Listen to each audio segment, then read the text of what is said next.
നമസ്കാരം, എല്ലാവർക്കും ബയോസിൻ്റെ പുതിയ വീഡിയോയിലേക്ക് സ്വാഗതം. ഇന്ന് ഞാൻ വന്നിരിക്കുന്നത് +2 ബയോളജിയിലെ ബയോടെക്നോളജി ആൻഡ് ഇറ്റ്സ് ആപ്ലിക്കേഷൻ ചാപ്റ്ററിലെ കുറച്ച് കണ്ടന്റുമായിട്ടാണ്. ഈ കണ്ടന്റിൻ്റെ പ്രത്യേകത എന്ന് പറയുന്നത് നിങ്ങൾ എല്ലാ വർഷവും പഠിക്കുന്ന അല്ലെങ്കിൽ സ്ഥിരം പ്രീവിയസ് എക്സാമിന് ചോദിക്കുന്ന ഏരിയ അല്ല ഉൾപ്പെടുത്തിയിരിക്കുന്നത്. ഇതുവരെയും പരീക്ഷയ്ക്ക് ചോദിക്കാത്ത എന്നാൽ ഇനി ചോദിക്കാൻ ചാൻസ് ഉള്ള ഏരിയകളാണ് ഇന്ന് ഡിസ്കസ് ചെയ്യുന്നത്. അതിനർത്ഥം ഇനി പരീക്ഷയ്ക്ക് പോകുമ്പോൾ പുതിയ മാറി വന്ന ക്വസ്റ്റ്യൻ പാറ്റേൺസ് ഒക്കെ ആണെങ്കിൽ ഇനി പരീക്ഷയ്ക്ക് പോകുമ്പോൾ ടെസ്റ്റ് നന്നായിട്ട് വായിച്ചിട്ട് വേണം പോകാൻ. ടെസ്റ്റ് വായിക്കാതെ ആരും തന്നെ പരീക്ഷയ്ക്ക് പോകരുത്. പ്രീവിയസ് ക്വസ്റ്റ്യനും ആൻസറും മാത്രം പഠിച്ചിട്ട് ആരും പോകരുത്. പുതിയ തരത്തിലുള്ള ക്വസ്റ്റ്യൻസ് വരുന്നുണ്ട്. ഫുൾ മാർക്ക്, ഫുൾ A+ വാങ്ങാൻ ആഗ്രഹിക്കുന്ന കുട്ടികൾ നന്നായിട്ട് ടെസ്റ്റ് വായിക്കുക. ചിലപ്പോൾ 1 വേർഡോ 2 മാർക്കിൻ്റെയോ അല്ലെങ്കിൽ 3 മാർക്കിൻ്റെ ക്വസ്റ്റ്യനൊക്കെ ഇനി കുറച്ച് കടികട്ടി ആയേക്കാം. അതെപ്പോഴും ഇതുപോലുള്ള നമ്മൾ ഇമ്പോർട്ടൻ്റ് അല്ല എന്ന് വിചാരിക്കുന്ന ഏരിയയിൽ നിന്നായിരിക്കും ക്വസ്റ്റ്യൻ ചോദിക്കുന്നത്. ഇന്നത്തെ ക്ലാസ്സിൽ ഉൾപ്പെടുത്തിയിരിക്കുന്നതും അങ്ങനെ കുറച്ച് ഏരിയകളാണ്. പരീക്ഷയ്ക്ക് പോകുമ്പോൾ ഈ ഒരു ഭാഗം കൂടെ പഠിച്ചിട്ട് വേണം പരീക്ഷയ്ക്ക് പോകാം. ഏരിയയിലേക്ക് ആദ്യത്തെ ഒരു ഏരിയ ആണ് what are the applications of biotechnology. അതായത് ഇൻട്രൊഡക്ഷനിൽ പറയുന്ന കാര്യമാണ്. ബയോടെക്നോളജിയുടെ ആപ്ലിക്കേഷൻ എന്തൊക്കെ അല്ലെങ്കിൽ ഏതൊക്കെ ഫീൽഡിൽ ഉപയോഗിക്കാം ഒന്ന് അറിഞ്ഞിരിക്കുക. ഒന്നാമത്തെ ഏരിയ ആണ് തെറാപ്യൂട്ടിക്സ്. അതിൻ്റെ അർത്ഥം എന്ന് പറയുന്നത് ട്രീറ്റ്മെന്റ് ഓഫ് ഡിസീസസ് ആണ്. അതായത് പുതിയ ടെക്നോളജി ഉപയോഗിച്ച് അസുഖങ്ങളെ എങ്ങനെ ട്രീറ്റ് ചെയ്യാം അല്ലെങ്കിൽ അതിന് എന്ത് മരുന്ന് ഡ്രഗ്സ് യൂസ് ചെയ്യാം, അതാണ് തെറാപ്യൂട്ടിക്സ് കൊണ്ട് ഉദ്ദേശിക്കുന്നത്. അത് ബയോടെക്നോളജി വഴി ഇന്ന് ഒരുപാട് മേഖലകളിൽ ഉപയോഗിക്കുന്നുണ്ട്. അടുത്തത് ഡയഗ്നോസ്റ്റിക്സ്, അതായത് ഡിസീസ് ഡയഗ്നോസ് ചെയ്യുക, രോഗം നിർണ്ണയിക്കുക എന്ന് തന്നെയാണ്. Genetically modified crops four agriculture, അതായത് ജനിതക മാറ്റം വരുത്തിയ വിളകളെ കൃഷികൾക്ക് വേണ്ടി ഉപയോഗിക്കുക. സാധാരണ വിളകൾ ഉപയോഗിക്കുമ്പോൾ ഉണ്ടാകുന്ന ബുദ്ധിമുട്ടുകൾ ഇങ്ങനെയുള്ള ജനറ്റിക്കലി മോഡിഫൈഡ് ക്രോപ്സ് ഉപയോഗിക്കുമ്പോൾ മാറിക്കിട്ടും അല്ലെ. നല്ല ഈൽഡിന് വേണ്ടിയും ഡിസീസ് റെസിസ്റ്റന്റിന് വേണ്ടിയും പെസ്റ്റ് കൺട്രോളിന് വേണ്ടിയൊക്കെ നമ്മൾ ഇന്ന് ജനറ്റിക്കലി മോഡിഫൈഡ് ക്രോപ്സിന് ഉപയോഗിക്കുന്നുണ്ട്. പ്രോസസ്ഡ് ഫുഡ് പ്രോസസ്സിങ്ങിന് വേണ്ടിയിട്ട്. Bioremediation, that is the degradation of pollutants by microbes. മൈക്രോബ്സിനെ ഉപയോഗിച്ചുകൊണ്ട് നമുക്ക് ഹാനികരമായിട്ടുള്ള അല്ലെങ്കിൽ ഭൂമിയിൽ ഹാനികരമായിട്ടുള്ള പൊല്യൂട്ടൻസിനെ എങ്ങനെ അതിനെ നിർമ്മാർജ്ജനം ചെയ്യാം, അതാണ് ബയോ റെമഡിയേഷൻ. വേസ്റ്റ് ട്രീറ്റ്മെന്റ്, വേസ്റ്റുകളെ എങ്ങനെ എക്കോ ഫ്രണ്ട്ലി ആയിട്ട് മാനേജ് ചെയ്യാം. എനർജി പ്രൊഡക്ഷൻ തുടങ്ങിയ മേഖലകളിലേക്കാണ് ബയോടെക്നോളജി ഇന്ന് കൂടുതലായിട്ട് യൂസ് ചെയ്യുന്നത്. ഇത് മാത്രമല്ല ഒരുപാട് മേഖലയുണ്ട്. നമ്മുടെ ടെസ്റ്റിൽ തന്നിരിക്കുന്ന ഈ ഒരു മേഖലയാണ് ഒന്ന് അറിഞ്ഞിരിക്കുക. വേണമെങ്കിൽ ഒരു ക്വസ്റ്റ്യൻ ആയിട്ട് പ്രതീക്ഷിക്കാം. What are the 3 critical research areas of biotechnology? ബയോടെക്നോളജിയുടെ പ്രധാനപ്പെട്ട 3 ക്രിട്ടിക്കൽ റിസർച്ച് ഏരിയാസ് എന്തൊക്കെയാണ്? ഇത് 1-2 തവണ മാത്രമേ പരീക്ഷയ്ക്ക് ഇത് ചോദിച്ചു കണ്ടിട്ടുള്ളൂ. അതുകൊണ്ട് ഒന്ന് അറിഞ്ഞിരിക്കുന്നത് നല്ലതായിരിക്കും. ഒന്നാമത്തെ area, providing the best catalyst in the form of improved organism, usually A microbe or pure enzyme. അതായത് ഏതെങ്കിലും ജനിതക മാറ്റം വരുത്തിയ ഒരു ഓർഗാനിസത്തിന്റെ രൂപത്തിലോ അല്ലെങ്കിൽ ഒരു എൻസൈമിന്റെ രൂപത്തിലോ നല്ലൊരു കാറ്റലിസ്റ്റുകളെ പ്രൊവൈഡ് ചെയ്യുക. അതാണ് ഒന്നാമത്തെ area. Creating optimal conditions through engineering for a catalyst to act. അതായത് ആ കാറ്റലിസ്റ്റിന് വർക്ക് ചെയ്യാൻ ആവശ്യമായിട്ടുള്ള കണ്ടീഷൻസ് ഒരുക്കി വയ്ക്കുക. ഫോർ എക്സാമ്പിൾ, ഇൻസുലിൻ പ്രൊഡ്യൂസ് ചെയ്യുന്ന ബാക്ടീരിയ നമ്മൾ ഉദ്ദേശിക്കുന്നതെങ്കിൽ ആ ബാക്ടീരിയയ്ക്ക് വളരാനും അതുവഴി ആ പ്രോഡക്റ്റ് കിട്ടാനും ആവശ്യമായിട്ടുള്ള കണ്ടീഷൻസ് പ്രൊവൈഡ് ചെയ്യുക. മൂന്നാമത്തത് downstream processing technologies to purify the protein or organic compound. ഇപ്പോൾ ബയോ റിയാക്ടർ വഴി ഇൻസുലിൻ പ്രൊഡ്യൂസ് ചെയ്യുന്ന ബാക്ടീരിയ കൾച്ചർ ചെയ്യുകയാണ്. അങ്ങനെയാണെങ്കിൽ ആ ബയോ റിയാക്ടറിൽ ആ ബാക്ടീരിയയും ആ പ്രോഡക്റ്റും മിക്സായി കിടക്കുകയല്ലേ. അതിൽ നിന്നും ആ ഒരു പ്രോഡക്റ്റ് പ്രോട്ടീൻ അല്ലെങ്കിൽ ഇൻസുലിൻ എന്ന പ്രോട്ടീനെ എന്ത് ചെയ്യണം, സെപ്പറേറ്റ് ചെയ്യണം, പ്യൂരിഫൈ ചെയ്യണം. ആ ടെക്നോളജിയിൽ ഡൗൺ സ്ട്രീം പ്രോസസ്സിംഗ് എന്ന് പറയുന്നത് അത് ചെയ്തെടുക്കുക. അതാ ഇങ്ങനെയുള്ള 3 ഏരിയാസ് ആണ് പ്രധാനമായിട്ടും ബയോടെക്നോളജിയിൽ ഉള്ളത്. ഇതും ഒന്ന് പഠിച്ചു വെച്ചിരിക്കുക, അധികം ചോദിച്ചു കണ്ടിട്ടില്ല. What are the 3 options that can be thought for increasing food production? നമുക്ക് ഭക്ഷ്യ ഉൽപാദനം ഇൻക്രീസ് ചെയ്യാൻ എന്തൊക്കെ മേഖലകൾ തിരഞ്ഞെടുക്കാം അല്ലെങ്കിൽ ഏതൊക്കെ രീതി അഡോപ്റ്റ് ചെയ്യാം, അതായത് ഏതൊക്കെ വഴികളിലൂടെ പോപ്പുലേഷന് ആവശ്യമായിട്ടുള്ള ഫുഡ് പ്രൊഡക്ഷൻ ഇൻക്രീസ് ചെയ്യിപ്പിക്കാം. ഇതും അധികം ചോദിച്ചിട്ടൊന്നല്ല, ചോദിച്ച് കണ്ടിട്ടില്ല ഇതുവരെ. ഒന്നാമത്തെ മേഖലയാണ് അഗ്രോ കെമിക്കൽ ബേസ്ഡ് അഗ്രികൾച്ചർ. അതായത് കെമിക്കൽസ് ഉപയോഗിച്ചുകൊണ്ടുള്ള അഗ്രികൾച്ചർ, രാസവളങ്ങളും രാസ കീടനാശിനികളും ഉപയോഗിച്ചുള്ള സാധാരണ ഇപ്പോൾ ചെയ്തുകൊണ്ടിരിക്കുന്ന കൃഷി രീതി. രണ്ടാമത് ഓർഗാനിക് അഗ്രികൾച്ചർ, അതായത് ജൈവ കൃഷി. അവിടെ ഒരു തരത്തിലും രാസവളങ്ങളോ രാസപദാർത്ഥങ്ങളോ ഉപയോഗിക്കുന്നില്ല.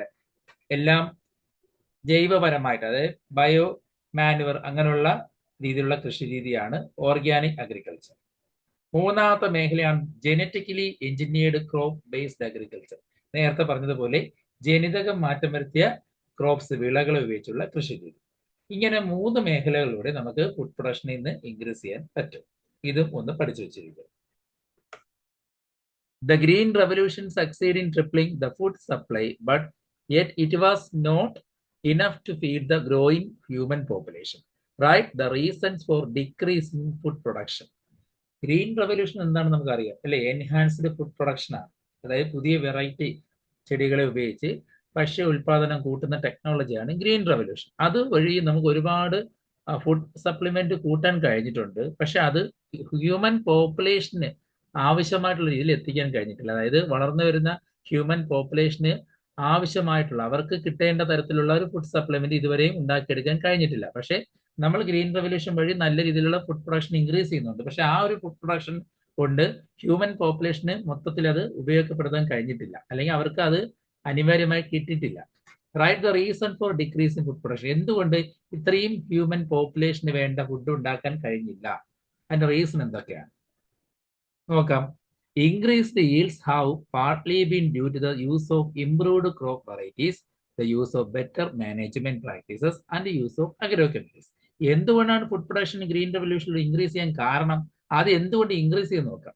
അതായത് നല്ല ഇനങ്ങൾ ഉപയോഗിച്ചു, ഇംപ്രൂവ്ഡ് ക്രോപ്പ് വെറൈറ്റീസ്, അത്യുൽപാദന ശേഷിയുള്ള വിളകൾ ഉപയോഗിച്ചത് വഴിയും use of better management practice, ആ വിളകളെ നല്ല രീതിയിൽ മാനേജ് ചെയ്യാൻ കഴിയും. അതായത് പുതിയ ടെക്നോളജികൾ ഉപയോഗിച്ച് മാനേജ്മെന്റ് പ്രാക്ടീസ് ഉപയോഗിച്ചുകൊണ്ട് വിളകളെ വളർത്തിയെടുക്കാൻ കഴിഞ്ഞതുകൊണ്ടും യൂസ് ഓഫ് അഗ്രോ കെമിക്കൽസ്, രാസപദാർത്ഥങ്ങളും ഉപയോഗിച്ചുള്ള കൃഷി രീതി ആയതുകൊണ്ടുമാണ് ഗ്രീൻ റെവല്യൂഷനിലൂടെ ഫുഡ് പ്രൊഡക്ഷൻ ഇൻക്രീസ് ചെയ്യാൻ കഴിഞ്ഞത്.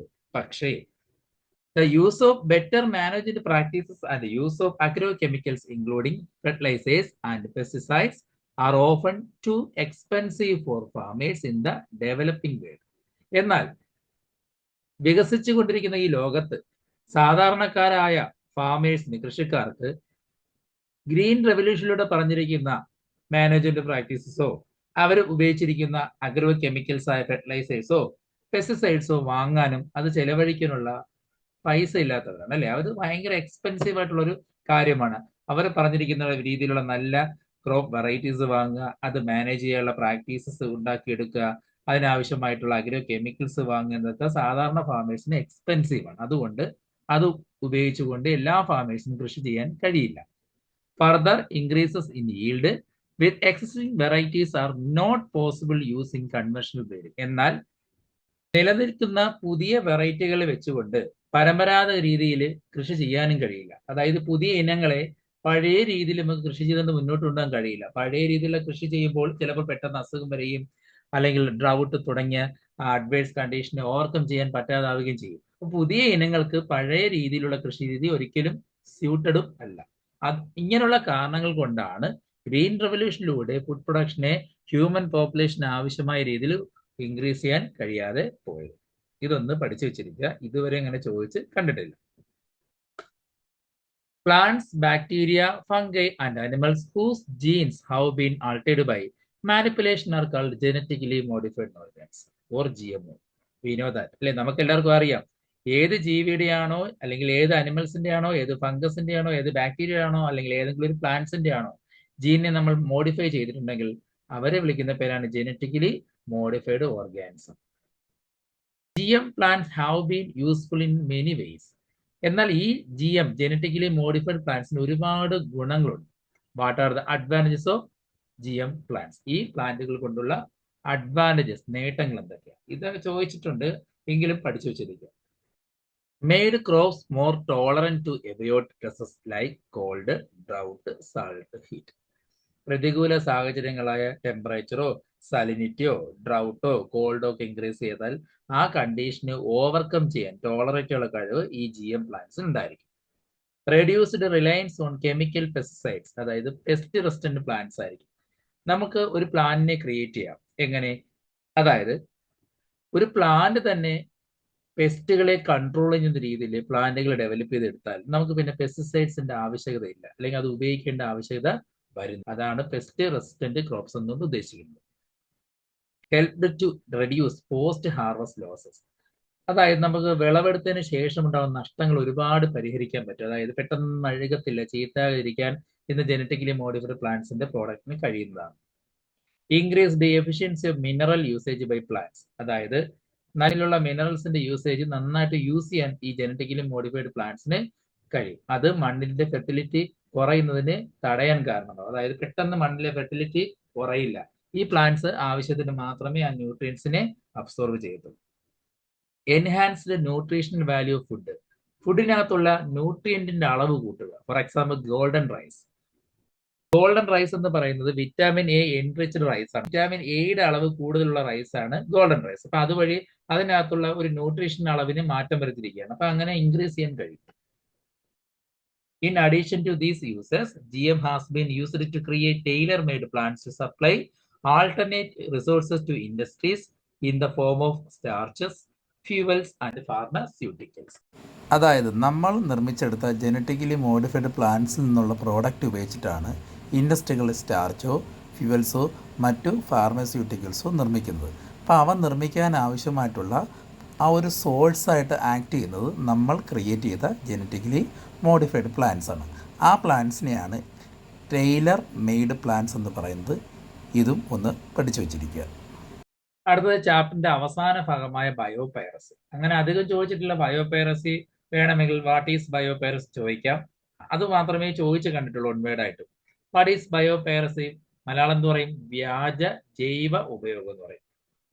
The use of bioresources by multinational companies and other organizations without a proper authorization from the countries and people concerned without compensatory payment. അതായത് ഒരു രാജ്യത്തിന്റെ സമ്പത്ത് ആ രാജ്യത്തിന്റെ അനുവാദമില്ലാതെ മറ്റു രാജ്യക്കാരോ മറ്റു കമ്പനികളോ ഉപയോഗിക്കുന്നത്. ആ രാജ്യത്തിന്റെ അനുവാദം ഇല്ല എന്ന് പറയുമ്പോൾ അവർക്ക് ആവശ്യമായിട്ടുള്ള കോമ്പൻസേറ്ററി പേയ്മെന്റ് കൊടുക്കാതെയും, അല്ലെങ്കിൽ അതുമായി ബന്ധപ്പെട്ട ആൾക്കാർക്ക് കോമ്പൻസേറ്ററി പേയ്മെന്റ് കൊടുക്കാതെ, ആ രാജ്യത്തിന്റെ അനുവാദമില്ലാതെ അവിടുത്തെ സമ്പത്തുകൾ, റിസോഴ്സുകൾ മറ്റു കമ്പനികളോ മറ്റു രാജ്യക്കാരോ ഉപയോഗിക്കുന്നതിനെയാണ് ബയോപൈറസി എന്ന് പറയുന്നത്.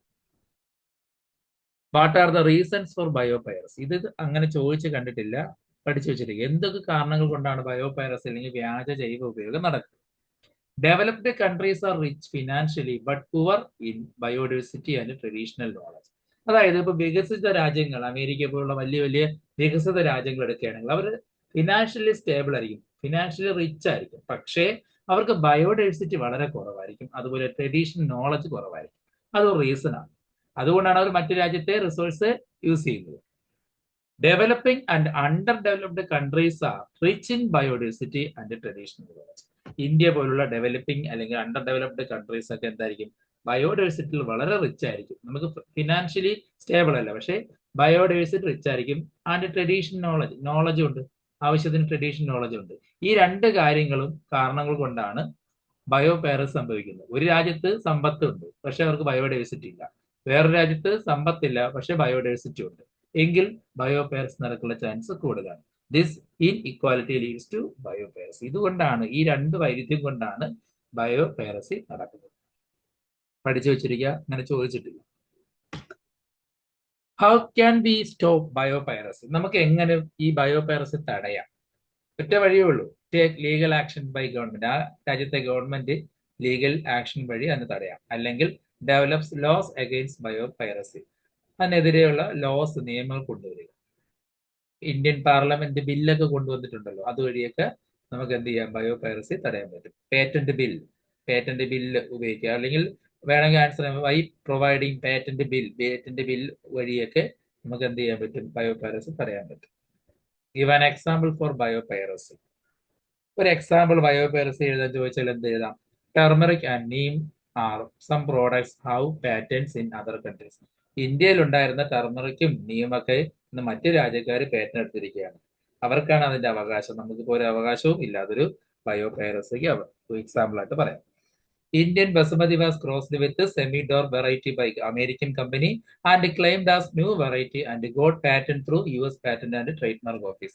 ഇന്ത്യയിൽ ഉണ്ടായിരുന്ന 27 ടൈപ്പോളം ബസ്മതി റൈസിനെ അമേരിക്കൻ കമ്പനി എന്ത് ചെയ്തു? അവിടുത്തെ സെമി ഡോർക്കുമായിട്ട് ക്രോസ് ചെയ്ത് പുതിയ വെറൈറ്റി ഉണ്ടാക്കുകയും അത് അവർ പേറ്റന്റ് എടുക്കുകയും ചെയ്തു. അപ്പോൾ ആ ഒരു പേറ്റന്റ് കിട്ടിയത് കൊണ്ട് ആ പുതിയ വെറൈറ്റിയെ യൂസ് ചെയ്യാനും അത് വിൽക്കാനും അതിന്റെ എല്ലാ അവകാശങ്ങളും ഇപ്പോൾ ആർക്ക് മാത്രമാണ്? അമേരിക്കൻ കമ്പനിക്കാണ്.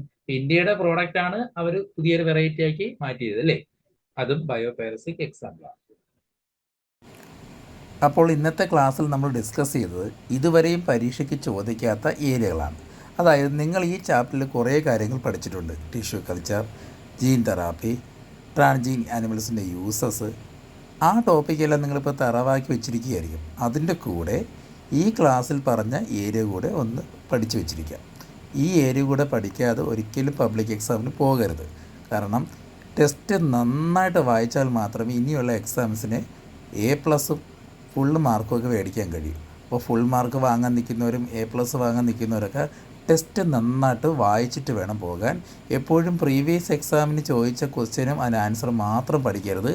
അതോടൊപ്പം തന്നെ അത് പഠിക്കുക. അതോടൊപ്പം തന്നെ ഇതുപോലുള്ള ഇതുവരെയും ചോദിക്കാത്ത ഏരിയയിലുള്ള കണ്ടൻറ്റ് കൂടെ ബൈഹാർട്ട് ചെയ്തിട്ട് വേണം പരീക്ഷയ്ക്ക് പോകാൻ. ഇന്നത്തെ ക്ലാസ് ഇഷ്ടമായെങ്കിൽ ലൈക്ക് ചെയ്യുക, സബ്സ്ക്രൈബ് ചെയ്യുക. അടുത്ത ക്ലാസ്സിൽ മറ്റൊരു ടോപ്പിക്കുമായിട്ട് നമുക്ക് വീണ്ടും കാണാം. അതുവരേക്കും എല്ലാവർക്കും ശുഭദിനം നേരുന്നു.